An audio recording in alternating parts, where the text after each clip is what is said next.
greetings from the apocalypse. So now that we have our little leaf shape soldered to our ear wire, basically we're ready to start chasing and repoussing. So what I want to do is take a minute or two and talk about the tools and what they are and what they aren't. The truth is, a chasing and repousse tool is anything hard enough to move your metal. Usually we use steel tools, but actually if you had bronze or even brass, I mean, they may not hold up quite as long depending on what you're hammering them onto. But anything that will make a dent or a mark in your metal is a potential chasing or repousse tool. Now, I have approximately a billion chasing tools. I've bought them and I make them all the time. Usually when I need like a certain thing to do something, I just make it. It's actually not all that hard to do.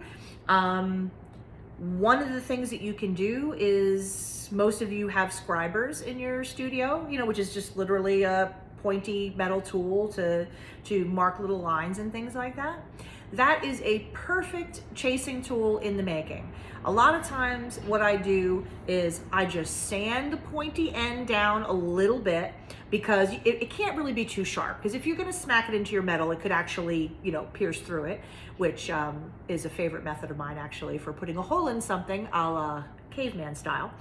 But in chasing repousse, you don't want to put a hole in it.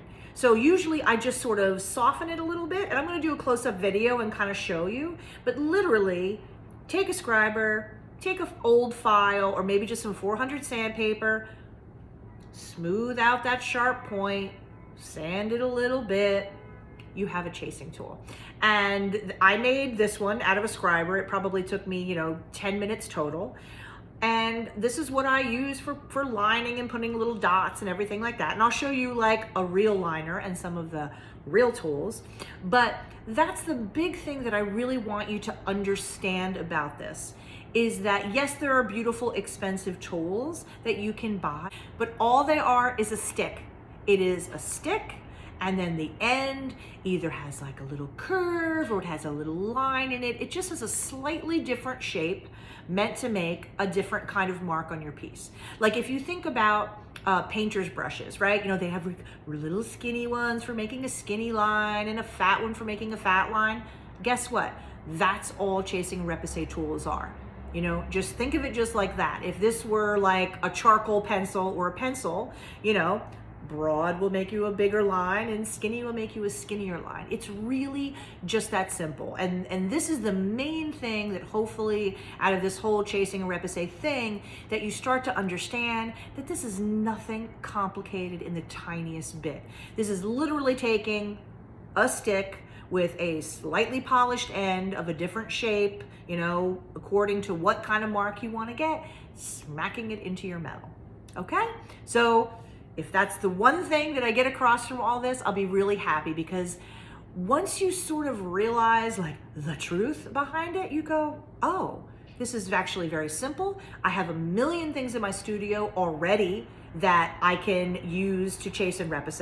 And again, nothing wrong with buying like cool tools, but you can do so much with just like, I don't know, man, go to a yard sale and get some chisels or something from the garage. I mean, there's so many things you can use, in other words, that you don't necessarily have to spend a lot of money on.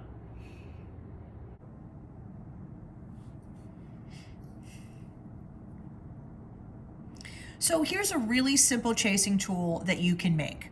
I took your sort of garden variety scriber, which is just a steel tool with a little point on the end. You see that? And then on the one on the right, all I did was I took a little 400 sandpaper and I kind of smoothed the end out. You see, now it's got a little bit of a rounded end. It's not so sharp anymore. Because the one on the left, if I take this and I smack my metal, more than likely I'm gonna pop right through. Whereas this rounded shape, unless I get, like super cuckoo bananas, that should make nice little marks or dots. So you see what I mean? This is so simple to modify some things you have laying around to make these different textures and shapes. Now, DAPs also work really well. If you have DAPs, you've got enough there. You could probably repousse and chase and keep yourself busy for a lifetime. I'll show you some of the other ones I have. Like I said before, some of these I've bought. Like here's a little tiny, I'm trying to hold it so you can see the end. You know, here's a little liner. So in other words, it's a little line right there. I could use this to sort of delineate lines on a piece.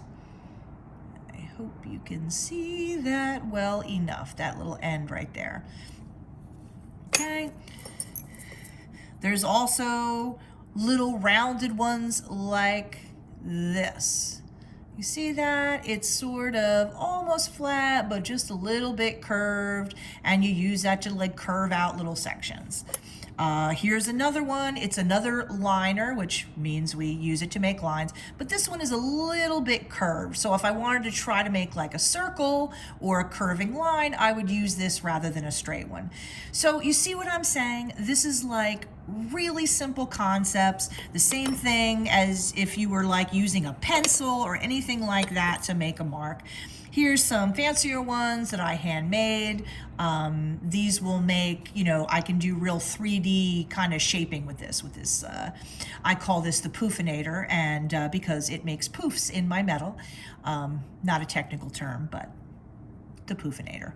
So you see what I mean? I can just shape my steel, I file it, I polish it, but you don't really need any special tools. Now something like this definitely takes, you know, I hot forged this, I hit it with a hammer while the steel was hot to kind of make the poof, and then sand it and file it. So that takes a little more precision, but the majority of these very simple tools can be made with a scriber, and you can just file the end to whatever little shape you want and sand it. Now, a lot of times you don't really want maybe a super high polish, like a real high polish, like this will tend to slide a little more. This is called a chain tool, which basically I take a separating disc and I grind into it so that I can make this sort of repeating design going around a piece. Now again, this is a little fancier type stuff, but you will be amazed what we can do with really simple things, just like this little rounded off scriber. Now also what I did is I made these cute little sort of beetle shapes, and just like you saw me do with Alexis's earrings, we soldered an ear wire on the back. Now you'll notice I've left these extra long. I'm going to make these with like a little safety catch. I'm sure I'll end up trimming some of this off, but it actually always takes a surprising amount of extra wire. So I have learned my lesson from leaving it too short and then not being able to do the little catch to leave it a little extra long. So essentially now we're ready to start doing some chasing and repousse.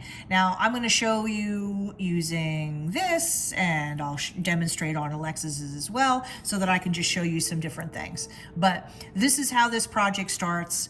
It's a shape.